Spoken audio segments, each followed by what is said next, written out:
Hermanos, gloria al Señor. Tengan un buen día y nosotros seguimos aquí compartiendo acerca del corazón de la revelación divina.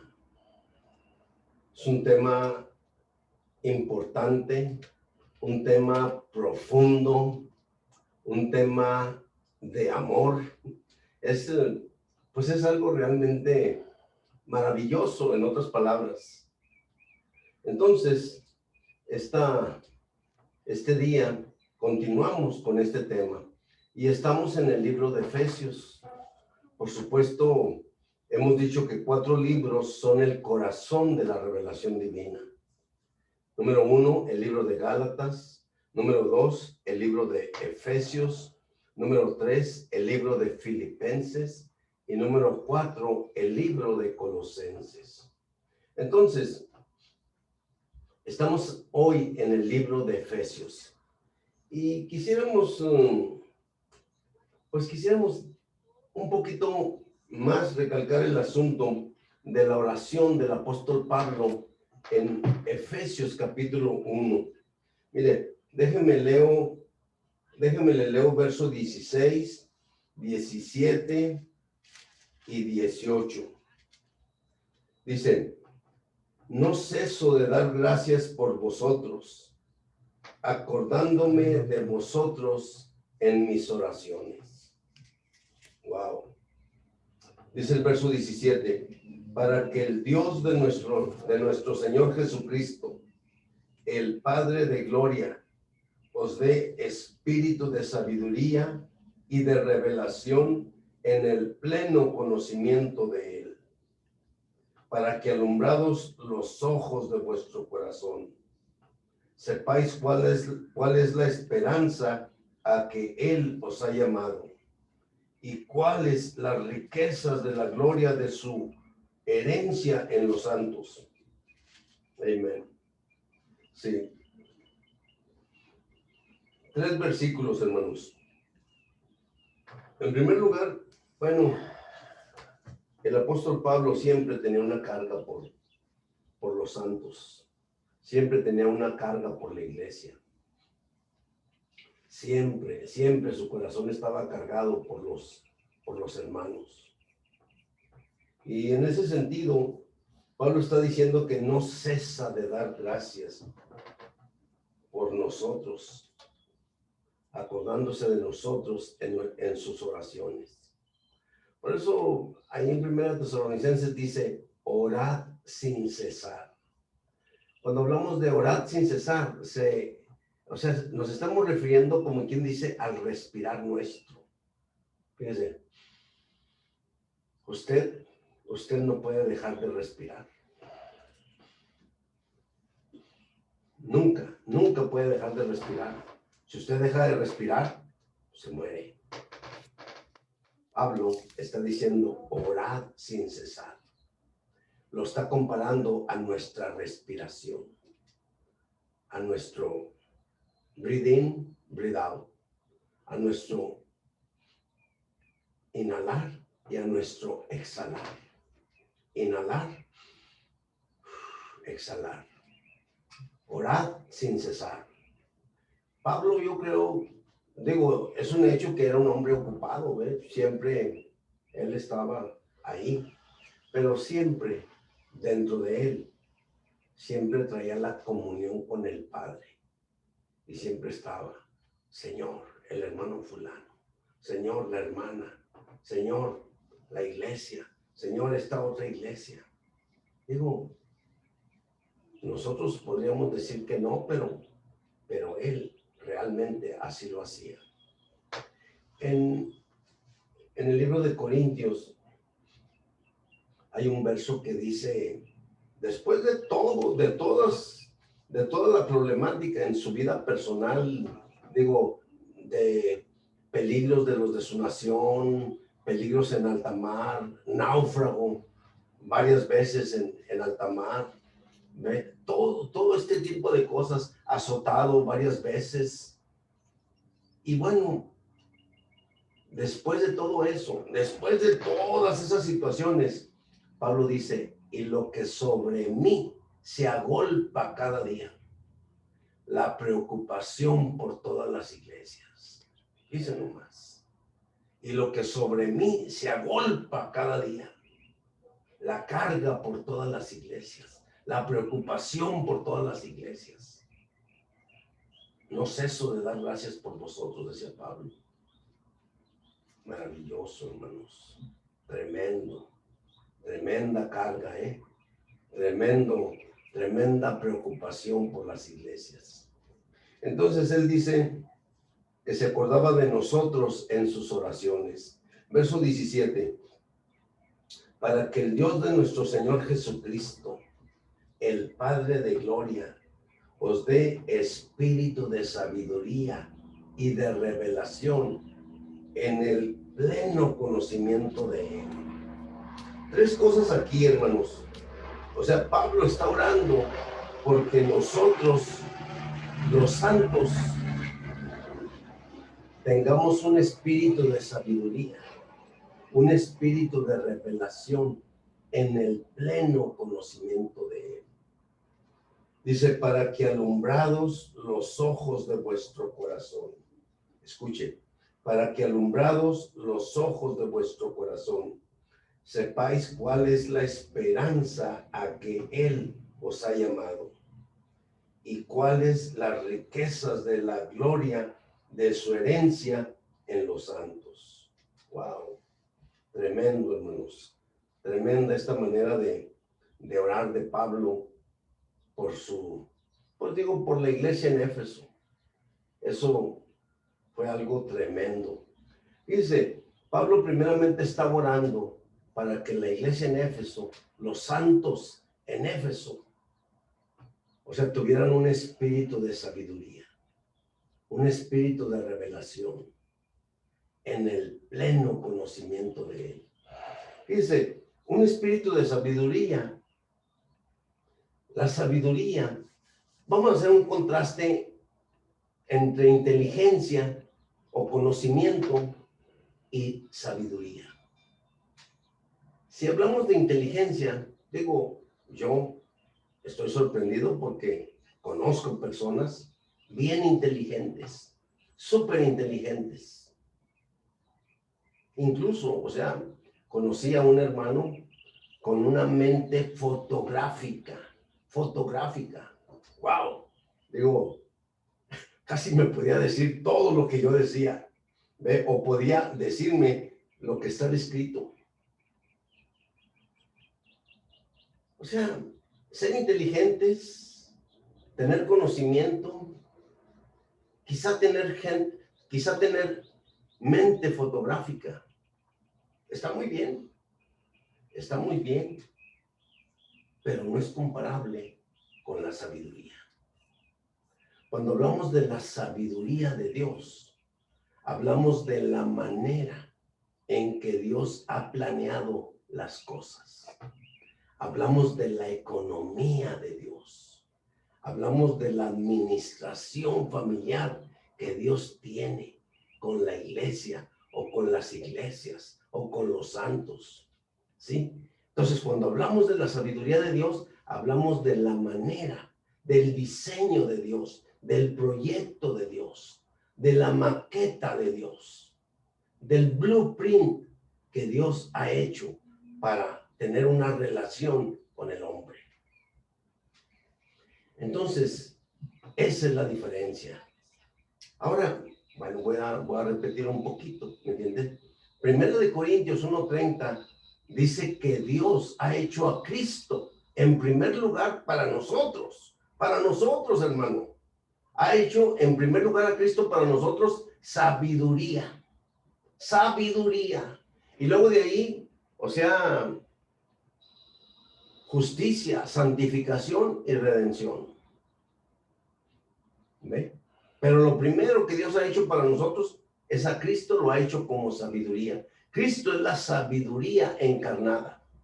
Él es el creador de todo. ¿Ve? Pero esa sabiduría encarnada ha venido a ser predestinada para nosotros, para nuestra gloria. Es decir, esa fue predestinada para nosotros. Entonces, Esa es la diferencia. Ok. Número 2. Pablo habla de que nos dé un espíritu de revelación. Digo, y lo quisiera desglosar un poquito más. Mire, en Segunda de Corintios 3, le voy a decir ahí dice, Segunda de Corintios 3:16, escuche lo que dice. Pero cuando el corazón se vuelve al Señor, el velo quitado será. Pero cuando el corazón se vuelve al Señor, el velo corrido será. Entonces, tener un espíritu de revelación implica que nuestro corazón se torne al Señor, que nuestro corazón se vuelva al Señor.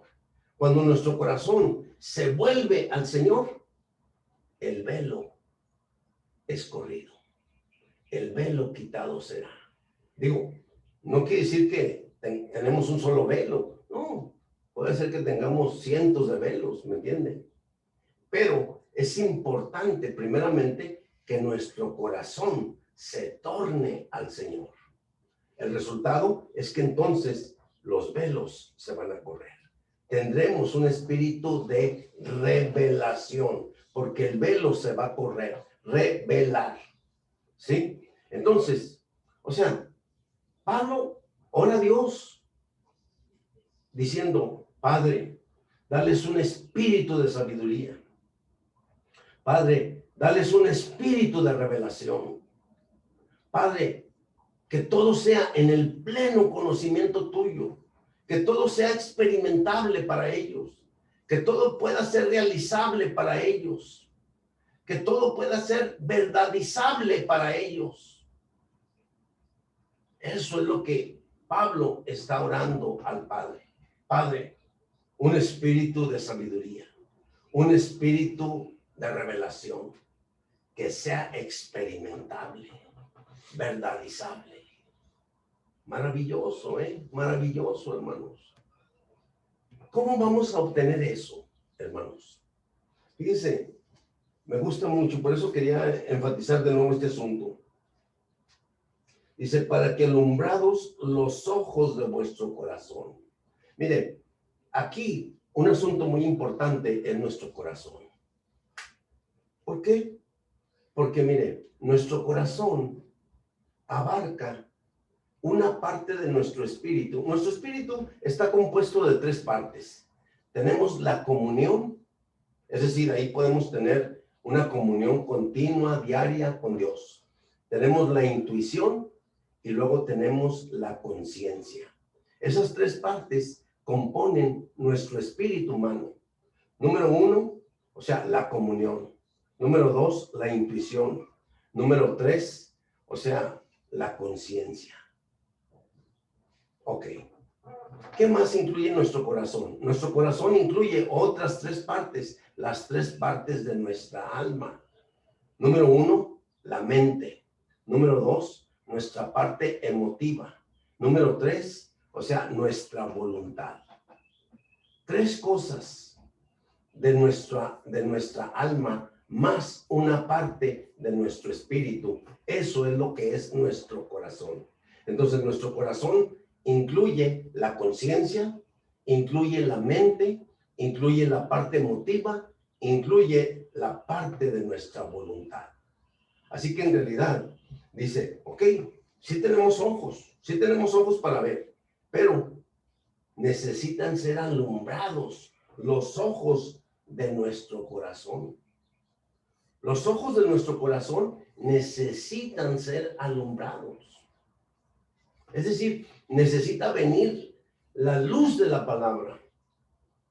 Lámpara es a mis pies tu palabra y lumbrera a mi camino. O sea, la palabra de Dios siempre es luz, ¿verdad? La exposición de tus palabras alumbra, ¿sí? Entonces, ¿qué necesitamos? Que los ojos de nuestro corazón sean alumbrados, ¿ve?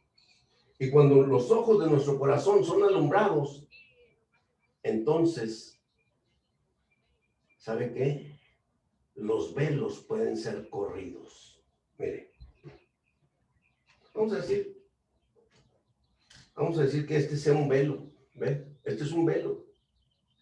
Pero cuando nuestro corazón se torna al Señor, ¿ve?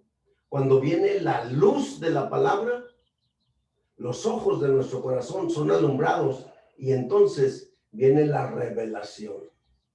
Se corre el velo. Hay revelación. Y una vez que hay revelación, me explico, una vez que el velo se corre, o sea, hay una visión. Mire, aquí yo puedo ver lo que hay. Hay una visión, hay un cuadro, ¿me entiende? ¿Y sabe qué? Lo que yo debería de hacer es entrar dentro de la visión, ser parte de la visión, ser uno con la visión, que esa visión me gobierne. Fíjese lo que le digo, ¿eh? O sea, Pablo está defendiéndose ante el rey Agripa y le dice, oh rey Agripa, no fui rebelde a la visión celestial, no fui desobediente a la visión celestial. Y Agripa, como decía, oye Pablo, las muchas letras te vuelven loco. Rey Agripa, yo no fui desobediente a la visión celestial. Mis ojos fueron alumbrados. El velo se corrió. Yo tuve una visión. Me di de cabeza a esa visión. Y soy gobernado por esa visión. No soy desobediente a la visión celestial. Es lo que Dios quiere y es lo que yo quiero. Lo que Dios quiere es lo que yo quiero. Rey Agripa, aquí estoy delante de ti, pero no he sido desobediente a la visión celestial. Y yo sé que tú crees, yo sé que tú conoces de estas cosas. Yo no soy desobediente a la visión celestial. Eso es realmente, hermanos, todo esto está implícito, ¿me entiende? El espíritu de sabiduría, el espíritu de revelación, el conocimiento pleno, ¿sí? Los ojos de nuestro corazón, la luz de la palabra alumbrando los ojos de nuestro corazón siendo constituido de una parte del espíritu más las tres partes del alma, ¿sí? Las tres partes del alma, nuestra mente, nuestra parte emotiva, nuestra voluntad, más la conciencia de nuestro espíritu, entonces han sido alumbrados, ¿me entiendes? Por la palabra. Y entonces el corazón, pues dice, amén, amén, aquí estoy. No tengo ningún problema, me doy a ti. Entonces Pablo dice que debemos de saber para que sepamos cuál es la esperanza a lo que Él nos ha llamado. ¿Cuál es la esperanza a la que Él nos ha llamado? Mire, hermano, esa esperanza. Bueno, hay un verso ahí en Colosenses. Cristo en vosotros. Cristo en vosotros. La esperanza de gloria. Cristo en vosotros.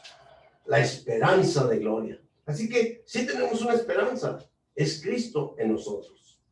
Y la salvación que Él traerá a su regreso. ¿Ven?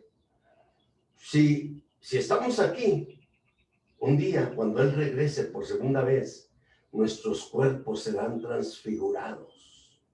¿Ven? Seremos semejantes a Él, porque le veremos tal como Él es. Primera de Juan 3:2 dice, ahora somos hijos de Dios, pero aún no se ha manifestado lo que hemos de ser. Pero sabemos que cuando Él se manifieste, seremos semejantes a Él, porque le veremos tal como Él es.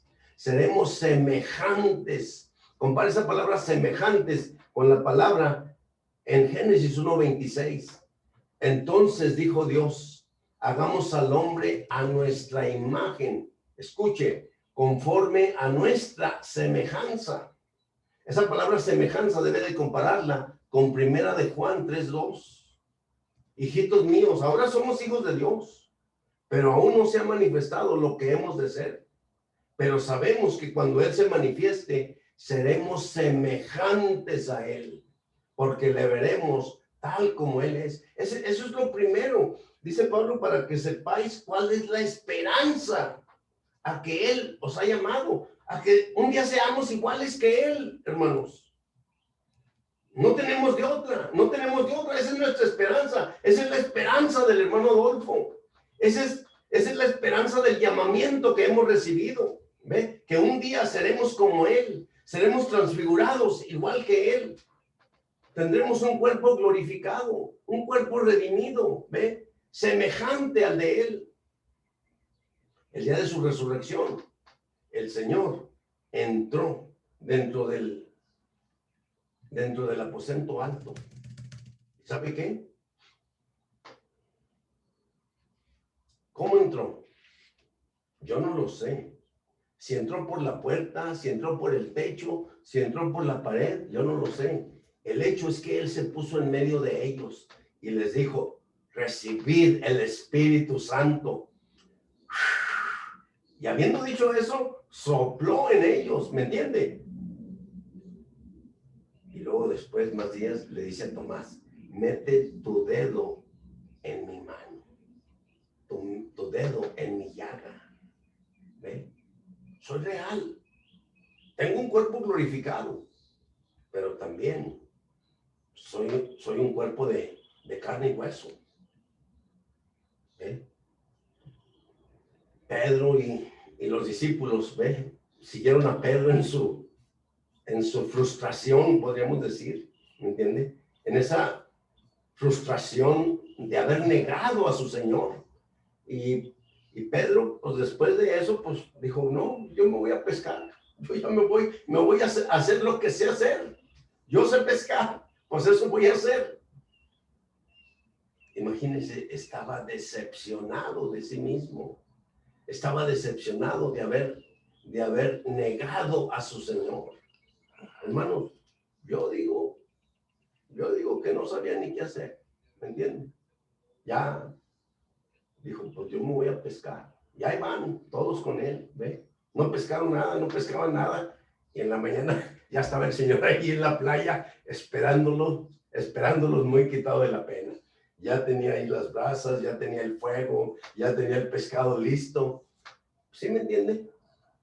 Y no habían pescado nada. Y el Señor dice, tiren la red a la derecha, ¿verdad? Y pescaron 153 peces, hermanos.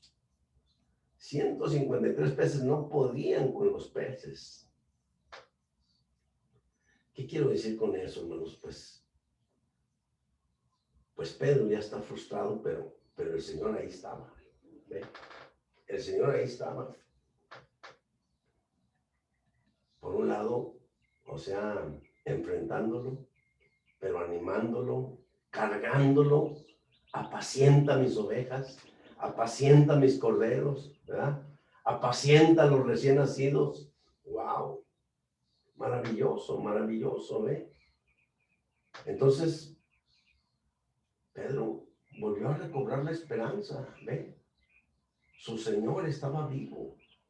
Su Señor estaba ahí supliendo toda su necesidad, supliendo toda su frustración, supliendo, ¿me entiende? Toda su negación, recobrándolo para él, restaurándolo, ¿me entiende? De su situación. Pues, ¿qué le diré? Yo no sé ni cómo decirle, ¿me entiende? O sea, una situación, imagínese haber negado a su Señor y luego su Señor ahí está restaurándole, dándole de comer, supliéndole todo lo que necesita. Pues es maravilloso, hermanos. Pero el Señor, hermanos, es nuestra esperanza, es nuestra esperanza, es a lo que Él nos ha llamado, ¿ve? Un día vamos a ser iguales a Él. O sea, un día Él viene por segunda vez y luego también, o sea, seremos su novia y nos casaremos juntamente con Él y disfrutaremos, correinaremos en el milenio juntamente con Él. Y finalmente tendremos nuestra vida matrimonial por toda la eternidad, o sea, como la Nueva Jerusalén. Bueno, y dice, ¿y cuáles las riquezas de la gloria de su herencia en los santos?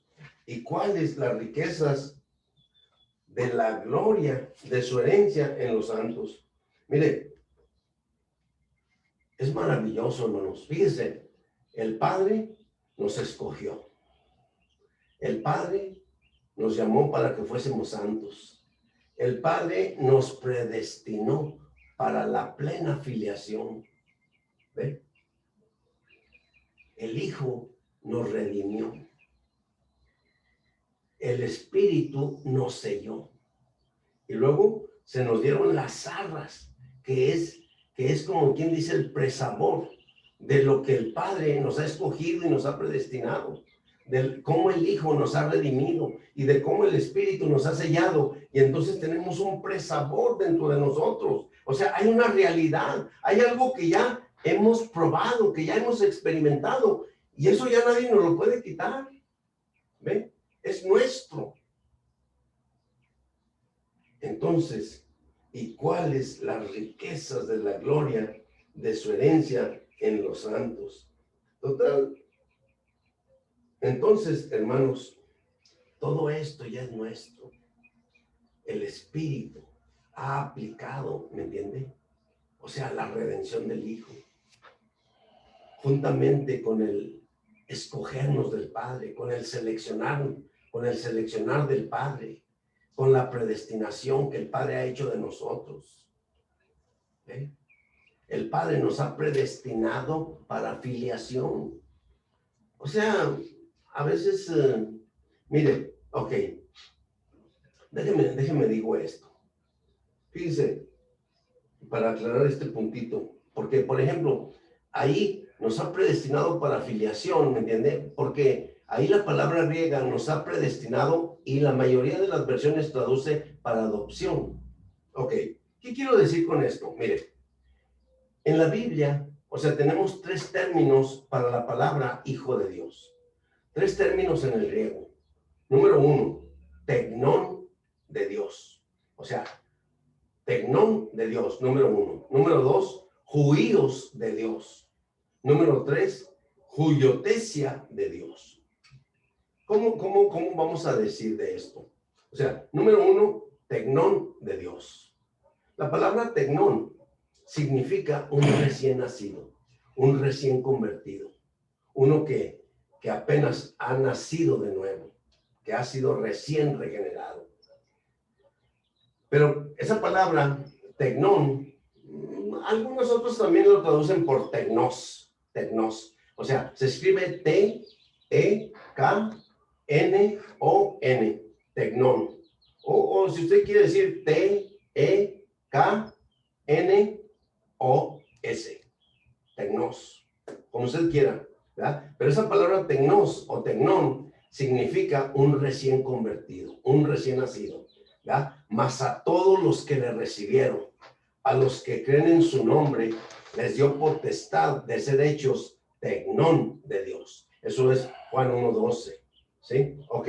La siguiente palabra es la palabra juíos. O sea, si usted quiere, H-U-I-O-S. Juíos de Dios. Esa palabra también algunos la pueden poner con J, J-U-I-O-S. Juíos. Ok. Pero entonces la palabra judíos, por ejemplo, está en Romanos 8:14. Dice, mas a todos los que son guiados por el Espíritu de Dios, estos son judíos de Dios. ¿Ok? Y la tercera palabra, vamos a decir así, o sea, Efesios 1:5. Efesios 1:5, ¿me entiende? Usa la palabra juyotesia. O sea, predestinándonos para juyotesia. Predestinándonos, digo yo, para filiación. Vamos a decirlo así de otra manera. Predestinándonos para hijificación. ¿Por qué razón? ¿Por qué razón lo digo? Porque el Señor, de acuerdo con Salmo 2:7, el día de su resurrección, ¿sí? O sea, el Señor le dijo a Jesús, mi hijo eres tú, yo te he engendrado hoy.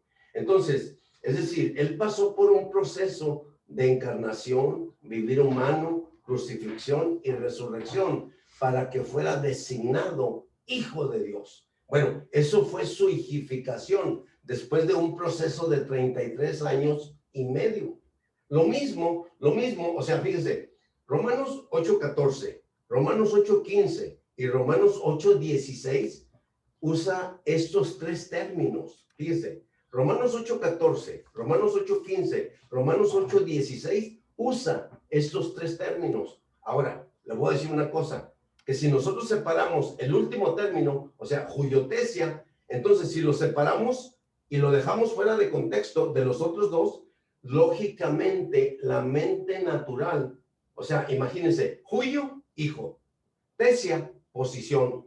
Entonces tenemos un hijo en posición. ¿Me entienden? Por ejemplo, Efesios 1:5, predestinándonos para huiotesia. Lo voy a decir como está en el griego. ¿Ve? Pero entonces, ¿qué sucede para la mente natural? La mente natural va a decir predestinándonos para ser adoptados hijos suyos. ¿Sí? Pero en realidad, o sea, ahí la realidad debe ser que nos ha predestinado para hijificación, si lo decimos en español, o si lo decimos de otra manera, nos ha predestinado para filiación, o nos ha predestinado para huiotesia. Si usted tiene los tres términos juntos, usted puede saber cuál es el proceso, lo puede ver claramente. Romanos 8:14, Romanos 8:15, Romanos 8:16, ¿me entiende? O sea, somos tecnón de Dios porque somos recién nacidos. Somos judíos de Dios porque estamos en la etapa de crecimiento. Y somos huiotesia de Dios porque alcanzamos la madurez, o dicho de otra manera, la edad legal, ¿me entiende? Para poder recibir la herencia de nuestro Padre. Vamos a decirlo así de esa manera. Entonces, en ese sentido, tenemos tres aspectos de nuestra hijificación. Ser un recién nacido, estar en la etapa de crecimiento, en la transformación de nuestra alma, y finalmente ser un hijo en madurez. Y haber llegado, vamos a decirlo así, a los 18 o a los 21 años y tener la capacidad legal para heredar lo que nuestro Padre nos ha heredado. Entonces, digo yo, por esa razón, el Padre nos ha predestinado para filiación, el Padre nos ha escogido desde antes de la fundación del mundo, el Hijo nos ha redimido y el Espíritu nos ha sellado y nos han sido dadas las arras, ¿verdad? En nuestro espíritu como el presabor de toda esta Trinidad divina, de todo este Dios triuno. Y entonces eso es realmente las riquezas de su gloria, de su herencia en los santos. Somos su herencia y Él es nuestra herencia. Entonces somos una herencia mutua, ¿me entiende? Nosotros hemos sido hechos su herencia, pero Él es nuestra herencia. Entonces estamos realmente en un asunto, ¿ve? Maravilloso. Entonces tenemos un espíritu de sabiduría, un espíritu de revelación, tenemos el pleno conocimiento de Él, tenemos ojos para ver, pero viene la palabra y alumbra los ojos de nuestro corazón se torna al Señor, nuestro corazón nuestra conciencia es purificada de toda mala obra, ¿me entiende? Y entonces podemos saber cuál es la esperanza a la que Él nos ha llamado. Y por otro lado, cuáles son las riquezas de la gloria de su ser en los santos. Entonces, ¿cuáles las riquezas de su gloria? De su herencia en los santos. Hermanos, bueno, pues esto realmente es maravilloso. Estamos en el corazón de la revelación divina. Y pues la semana pasada hablamos realmente de cuál es el deseo del corazón de Dios. Y este día hablamos de cómo traer a la realidad ese deseo del corazón de Dios. Cómo hacerlo nuestro, ¿verdad? Cómo tener ese espíritu de sabiduría, ese espíritu de revelación, ese espíritu que puede tener el pleno conocimiento de Dios, ese espíritu que realmente, ¿me entiende? O sea, los ojos de nuestro corazón han sido alumbrados y entonces podemos saber cuál es la esperanza y cuál es la herencia de la gloria en nosotros. Hermanos, es maravilloso. Necesitamos hacerlo realidad. Necesitamos que esto sea experimentable, vivible, comible, ¿me entiende? Bebible. O sea, que sea totalmente digerible para nosotros y que pueda ser constituido en nuestro ser. Gloria al Señor, hermanos. Amén por el corazón de la revelación divina. Amén.